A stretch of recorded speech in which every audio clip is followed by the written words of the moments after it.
I'm going to shift us to another question that just came in live.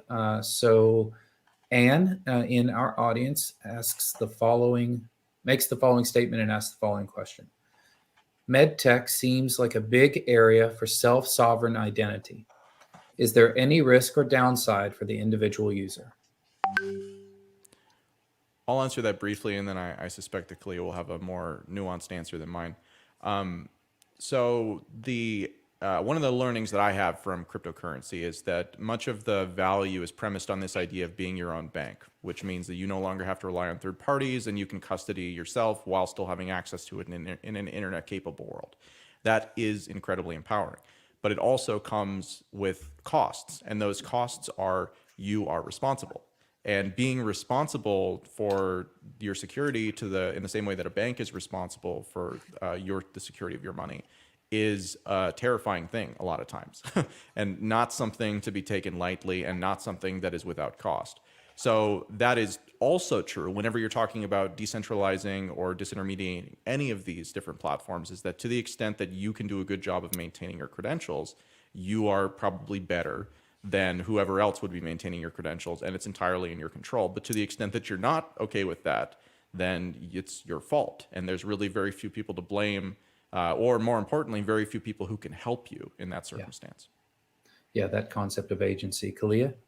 Yeah, so I'll point the viewer or listener at two projects. One, in terms of people collecting at least their own health information. There's an open source project called Health Information Exchange of One, HIE of One, led by a doctor, a computer scientist who has worked in my community for a really long time, really trying to put the patient as the pivot point for record exchange in these systems. And then HPEC, which is built by a physician to support physician credentialing being in the hands of the physicians themselves. Leah Houston, who founded it as an emergency room physician and actually had her identity stolen by a hospital. So it's a big issue, is that doctor credentials are kind of the key to billing in the universe of healthcare, and they are valuable and are not always under the control of the physicians themselves. So she really wants to make a dent at that challenge using self-sovereign identity technology. That's fascinating. I hadn't thought about a hospital actually doing that willfully, impersonating a doctor for some reason, but it makes sense actually that could happen pretty easily. Hadn't thought about that at all, Kaliya. Really, really interesting. All right, drawing another line here. Celine, get one of those 100 questions ready. You'll have a moment coming up soon. This is in a different direction. Are there any real estate title NFTs at the moment? Really? All right, I think it's Trissa says. So it really depends on what you consider real estate.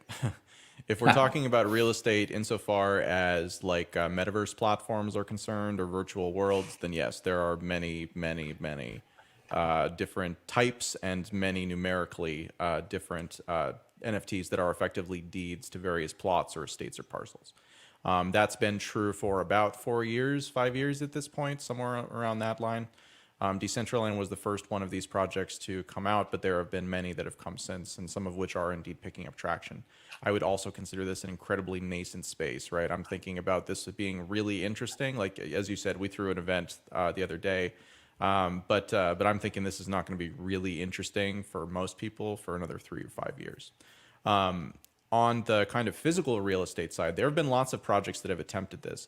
And I think Kaliya started getting at kind of an important point to take away from this in one of her earlier answers, which is that the kind of intersection between law on the one side and digital on the other side is messy and requires architectures to be built that are intelligent about both things. And so far, those efforts have, in my opinion, not hit the mark. We have people who are very smart on the technology side who know nothing about law, and we've got the opposite situation too. So there may be some projects out there. I think I recall some projects that did do maybe not non-fungible token fundraisers, but fungible token fundraisers maybe a couple of years ago feel like Charlie Shrem was involved with one of those projects, and I consulted on with a hotel owner who wanted to tokenize his thing, and I don't know if he ever went forward with it. That would have been back in 2017 or 2018. So like I said, I know that there have been a number of attempts. I am unclear whether or not anyone has actually hit the mark and come to market with one of those things in a non-test capacity, though. Yeah, I also don't know of a broadly applied framework. A lot of people are taking chances and risks and spending millions and millions of dollars to try to create legal and arbitration frameworks that support the tying of physical plots to digital credentialing. And I believe I heard a story, and I can't remember that. If I get the name wrong, I swear I think it was Benioff or someone in that at that level had purchased a piece of land recently. I don't know why I think that. I have to see if I can find that story. Salim, Kaliya, have you heard of any other projects specifically for real world land title? I mean, just before you answer, we know that in The Mystery of Capital, Hernando de Soto pointed out that this would be the key to unlocking a tremendous amount of wealth in his own words at that time. But I still don't think we've really seen that happen. I mean, there's land registry digitization projects, but that's different. Right. Yep. Agreed. Salim, have you heard of anything else lately?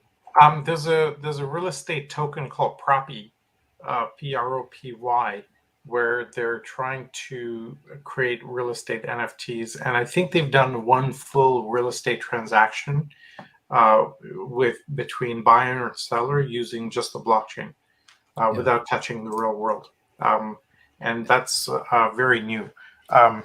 The jurisdictional issues and the legal issues here are ridiculous, right? Because every country has its own real estate laws, broker fees, land registry titles, etc., etc.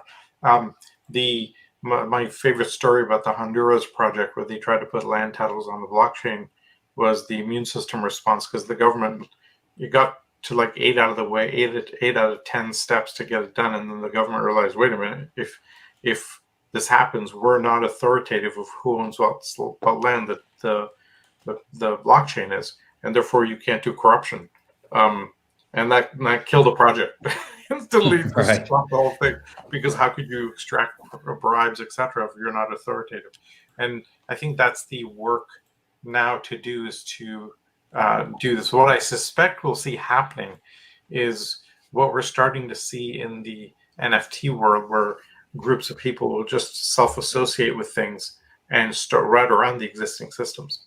And they'll just go, yeah, we all agree amongst us that you own that land, and the hell with that, what the government says. Yeah. I think that's the kind of thing we're going to start to see in various places, Russia and other places, where there's not proper governance occurring from the top down. Yeah, it's going to be messy as hell, though. It's going to be, yeah.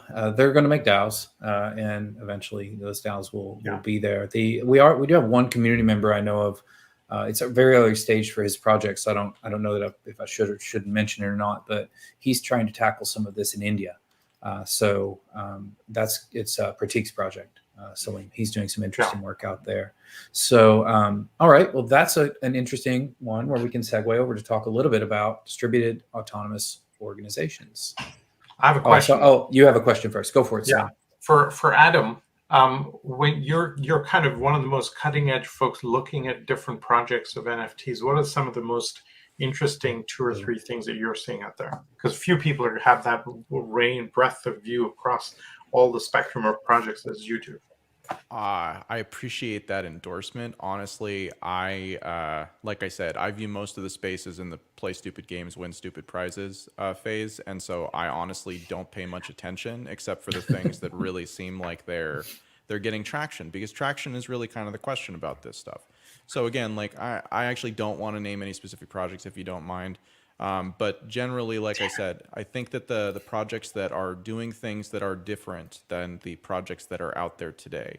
So they're, again, like we mentioned CryptoPunks early on. CryptoPunks was not a success when it came out. CryptoPunks was something literally nobody cared about, nobody paid any money for, and it only became a success in hindsight because people were like, oh, NFTs are a thing. I wonder what the first project was. Oh, these are really cheap. I'm going to buy, these, right? And then it's kind of like the Bitcoin question or the Ethereum question. there are many people who will see a model that works, whether in hindsight or currently, and they will say, that's the thing that I'm going to do. And then you have, here's the original thing over here, and there's only one of those, and here's the 10,000 projects over here that there's many of, and you get this effect where some number of people are going to go to the original one, and some number of people are going to go to sort of the diaspora of everything that's come after. And it usually winds up, at least in the world of crypto network effects, ensconcing the original project as the obvious choice to enough people that it becomes the dominant player in the space. And then that is very frequently sort of seen as the best practice for how to pull off that thing. And then everybody follows the best practice. Although it is not a best practice, it is a first successful practice, which is a very different thing. I'm anything that's like, so right now kind of the trend is CryptoPunks into Bored Ape Yacht Club into 10,000 different projects that are all doing effectively the same thing. I would avoid and ignore all of those. Some of them will make money, most of them will lose money, but I don't care about any of them because they're not doing anything interesting. So I'm always looking for what's the next thing that's doing something interesting. But that's my question. What are the things you're seeing that you think are the most interesting or that you expect to see in the future? I expect to see more complex systems being built that use NFTs to represent ownership within them and to grant access within them. I think I'm working on some of the most interesting stuff with NFTs, but like I said, I would rather not name names than have to toot my own horn. All right.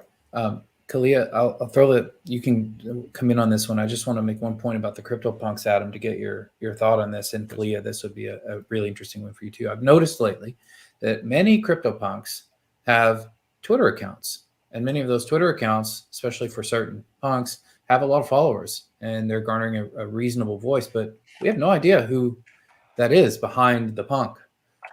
And what about that? What does that mean? Conspicuous consumption.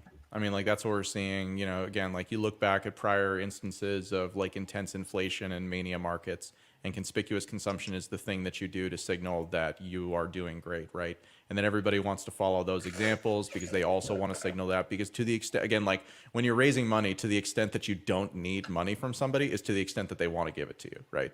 And it's the same is true in reverse. And so there's an implicit assumption in our society that the number next to your net worth is directly proportional to how smart you are or how good at things you are. And I disagree with that fundamentally, but I still think that it's incredibly influential as far as thinking. And I think that when you see people representing themselves as investors in these early NFTs, basically what you're seeing is they're signaling one of two things, and oftentimes you can't tell which it is. One is that I'm so smart because I got here early and now I'm rich. The other is I'm so rich that I didn't need to be smart. Here I am now, and and this makes me smart for buying it at this point, right? Love it. Love it. That is epic. That was great, Adam. Kaliya, do you want to add anything to that before I take us into a whole other line of questions? I agree. Okay, that was a great comment. Take us into the next thing. Gonna go back and replay that one at some point as a clip. That was great. Great question. Definitely from the OpenExO community. Don't have a name with this one. When do you see movement toward purpose-driven NFTs as opposed to doing the stupid things and winning stupid prizes that we see now? So sooner than you'd think, but I don't think I'm allowed to talk about it right now. Well, timeline is okay. It doesn't have to be specific projects. So are we at a point, Adam, where we know enough about how these things work, where we have business models that can be applied in broader spectrum for better reasons? I think that I think a lot of this winds up tying in with DAOs. I think that DAOs are going to become increasingly important ways by which we organize distributed groups of humans across geographically diverse areas to solve problems that we can't solve as individuals and that exist outside of the sort of structure of, well, it's the government's job to solve these problems, right? Where we all pay taxes and then the government solves our problems in theory. In practice, I think that we pay taxes and most of the time the government doesn't solve our problems, but we still pay taxes, right? And so my general sense is that, we'll continue to pay taxes and we'll also pay to solve our own problems using structures that are more conducive to actually delivering the types of results that we want. And it's worth emphasizing that point, delivering the types of results that we want. The delivery of results is the critical sort of moment for an NFT. Because effectively, sorry, not an NFT, for a DAO. Because a DAO is effectively a big giant pot of money that lives on the internet that has sort of this decentralized and distributed characteristic about it of people who are vested in it by nature of having put in money, who can then determine for themselves in a much more on the ground, fringes of the network way, whether the problem has actually been solved. And to the extent that it has been solved, that money can be then deployed as a reward for having solved that problem, as opposed to what we typically do, which is we pay for process. And the process of getting money to then conduct process, which you say and have convinced people will probably solve the problem, is a very different set of incentives and set of skills than actually solving most problems that you're attempting to do. And my belief is that DAOs specifically and NFTs as part of that will play a role in sort of popularizing this method of solving problems, and also will, in all likelihood, introduce both signaling benefits. Conspicuous consumption, as we were talking about before, doesn't necessarily just have to be about money. It can also be about influence. It can also be about signaling for a whole variety of things. And then on the other side, again, distributing sort of the decision-making power such that money only gets paid out when the problem has actually been solved in the way that it was defined, rather than through any other means, which can be many, but typically don't result in the desired outcome. Have we seen proof of solution staking yet? I don't know. That would be interesting. So quick little commercial break. This is a series of town halls that we've had, and there are a number of other panels and things. I'd like everybody who's interested in these topics to note. I have 2 links to share. Hopefully the team can pop these up on the screen. A previous talk was with Peter Diamandis, Eric Pouillet, and Salim Ismail, as recorded on YouTube. And definitely you should go back and have a look at that one. I took couple of pages of notes from that one as well. It was a really fantastic talk. The previous town hall, number 10, that we had was with Michael Janssen, Salim Ismail, and myself. And that was also a really fun talk. Got tons and tons of good views. And I would highly encourage anybody that would like to go back and look at that. So if I see them in there, they're going to pop these links up on the screen. Just note those, bookmark them for later. It's a great time to spend with your friends and family and a bucket of popcorn. So we'll come back around now. And I really do want to dig a little deeper into this concept of DAOs as we start to wind into the last parts of this. And again, I invite any of you to ask a question of your own. So just stop me. It's okay. Raise your hand if you want to ask a question. That'd be very DAO-like in a sense, wouldn't it? So we'll do that. So when it comes to DAOs, first let's start with a definition. And maybe we all have a definition of DAOs. I think I've seen that a lot. You kind of just gave viewers Adam, so I'll come back around to you if you want to modify that. But Kaliya and then Salim, do you have definitions for what you think a DAO is? Go, Salim. It's a co-op on the blockchain with a fully decentralized environment, and that means people can self-provision onto it really easily, which is, I think, the really powerful part. Yeah, I go for Oh, go ahead. I mean, yes, and sometimes I wonder if people really understand what they're getting into. I happen to, as my bio said, moonlight as an instructor at a college. These are pre-capitalist institutions that work with distributed governance.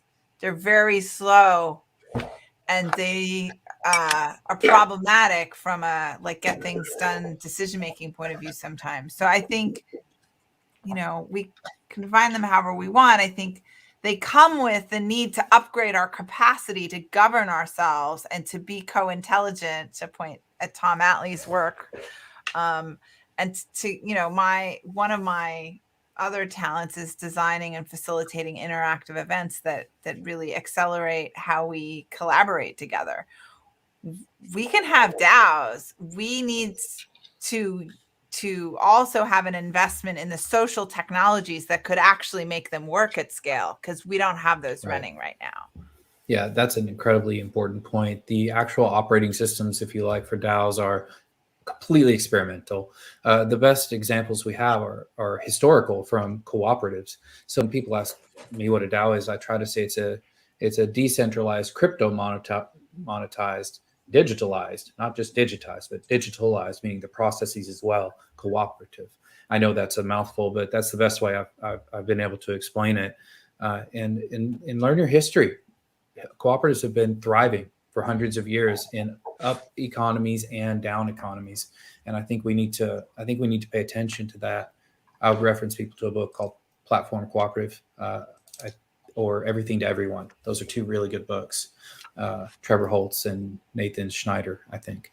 So, well, there's an important point here, which is as we're moving to, we've been running the world on a top-down architecture for the last few hundred years, right? Corporations and Judeo-Christian religions and the military-industrial complex, very pyramid or structured command and control structures. And we're seeing the rise of new bottom-up structures that are much more decentralized and participatory and nurturing and peer-to-peer. You've got Burning Man and the maker movement, the DIY movement, the open source movement, and I think DAOs are the epitome of that. And we'll see now, I think, a kind of a rush to create these things for all sorts of models where traditional top-down structures don't work, including government. And so it's going to be really fascinating to see groups of people get together, form a DAO, do some sort of civics participation where government previously should have done it or could have done it, but now it's too top down to do anything. And I think we're going to see a huge shift towards that structure, whatever that looks like. Yeah. Climate change. Government is not able to deal with climate change. So again, like if you look back at the history of the Western world, you find that there was a lot of decentralization in the founding of the U.S. and there was a lot of decentralization in many of sort of the parts. And to the extent that it was possible to create that decentralization several hundred years ago, right before the advent of electricity, telecommunications, a laundry list of other enabling technologies, they did a pretty good job. But we've had so much optimization since that time that the decentralized characteristics are much less pronounced today than they were at that point. And if you were to build a similar system today, you would build it in a much different way. So people, again, have this idea when we talk about DAOs, that really what we're talking about is individuals. But a DAO is really just a structure. It is a husk into which you pour the things that are important and the processes that are important. And we live in a time where sort of the bureaucratic load in government and in big business too, but government has been more insulated from sort of competition, and it's made it easier for it to happen there, has really never been higher than it is today. And that bureaucracy, that is process, right? That is all of the thing that if a guy wanted to, you could use a DAO to in large part take what is a very centralized, top-heavy bureaucratic process and instead codify it into software such that you do not have to have defined participants, but rather participants can emerge, they can perform the functions that we're talking about. And again, I'm speaking in very abstract terms here, but to pull it back to a somewhat out there, let's say that, example, we've been talking about this as a co-op. One thing that I like to think about a lot is the federal government in the United States is effectively a cooperative of all of the states, where the states hold sovereignty and then they delegate that sovereignty under certain conditions in certain areas to the federal government. And if we were to create a system today, I think a DAO would be a very attractive measure because it would eliminate a lot of sort of the conflicts of interest that arise from having a permanent bureaucratic class who very much benefit from the way that things are and are therefore resistant to changes, even if those changes are better in aggregate terms or improve process in a variety of ways. So again, we're very, very early in the kind of age of DAOs, and we don't know what they will do, but we do know that they can do whatever we ask them to do, and then whatever we follow through on. And so that's what I'm interested to see what happens with. That's very well said. So we're coming into the last couple of minutes here, and I'm going to try something. I'll try to get some quick hit questions in that have been sitting out there. So I need quick answers back, and we'll see how we go. Okay. So if you want to answer, just kind of rattle it off there when I call on you. So what is a best example of an emerging DAO that we might want to model that you know of today? Adam. I honestly am not going to give you any examples again because I don't think we have anything don't we think should you have model any? off of. Yeah. I think we should just figure out what's the proper set of rules as best we can figure it out for the use case, and then build that, and then try it and see if that's the right way to do it. Perfect. Salim or Kaliya?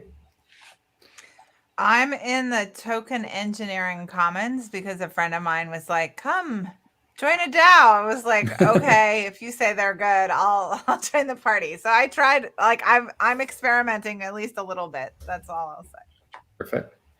All right. Um, Oh, okay. Kimball Musk just launched this thing called a Big Green DAO.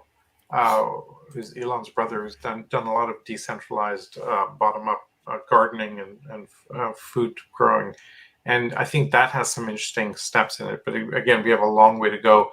This is like a Cambrian explosion of like weird forms that are going to now emerge over the next kind of few months and years, and we'll see what pans out and what works. It's going to be kind of nuts and fascinating. I don't think they would call themselves a DAO, but I think the Bitcoin community is a bit of a DAO, and I think we have a lot to learn from seeing how they've matured because it's one of the oldest.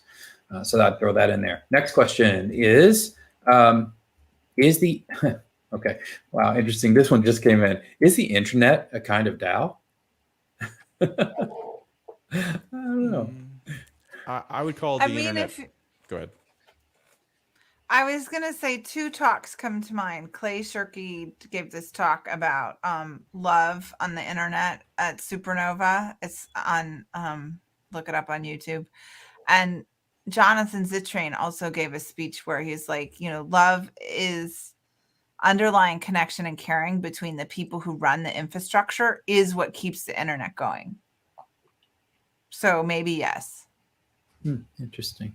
All right. This one's fun, and I have to get this one in here. So sorry to cut that last one off quick, but 'tis the season is the assertion. And how could a parent or a grandmother give a teen something useful to enter into this world, into the metaverse? Is it an NFT? Is it a headset? Is it some kind of glass? Is it a gaming rig? What's the perfect holiday gift for those interested in NFTs, DAOs, and identity? That's a hard one, I think. Yeah. There is no easy path in, and the part of kind of crypto markets where they are right now. I mean, I think the thing that you want is you want a person to have the capability to experiment and access with the things that they want, that they find to be compelling in the space, because it really is still that part. And, some of kind of the some of the people who I think are most important in the space, started learning about this stuff, started being exposed to it when they were in their, early teens, late teens. And it's those types of people who are thinking about this in a way that's more native than I can at this point. And, I'm only 36. So I think that there's an advantage to enabling your children or the people who you're wanting to enable to access it. And I think that on the one side, there's definitely a technology precursor. I don't think it's VR. I think that VR goggles and all that stuff, again, I have tons of stuff, and that's not important right now. That might be important in 3 or 5 years, but I bet you that the technology is going to be a lot cheaper and a lot better at that point, so I wouldn't spend the money on it anyways. Computer is probably a good one. I think maybe just a small amount of money that they can then choose what they want to do within the space and experiment, and because they have skin in the game, then they care about it more and they can learn more. Yeah, I'd say a MetaMask wallet with a little bit of ETH, and just let them play. Yeah. ETH, maybe not ETH, maybe something else, but yeah. Whatever. And Kaliya, anything you want to throw in there? I think those are great suggestions. Yeah, I know what I did have already done is it's knowledge, right? So I would let my children watch this episode. I would let them watch the prior episodes. I have showed them how Axie Infinity is like Pokemon Go, but it's driven by NFTs. So really just knowledge.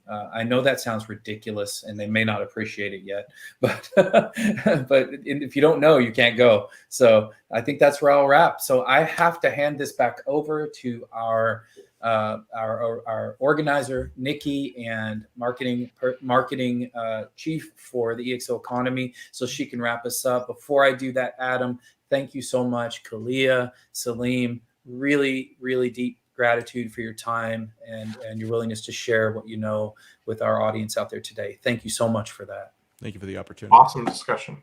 Thank Good you. to see Really you, Kaliya great. and Adam. Yeah. So Nikki, it's back over to you to wind us down. I appreciate everything that went down today. It's like another mind-blowing episode, and we will have to cut that up into little pieces so some of us can absorb it.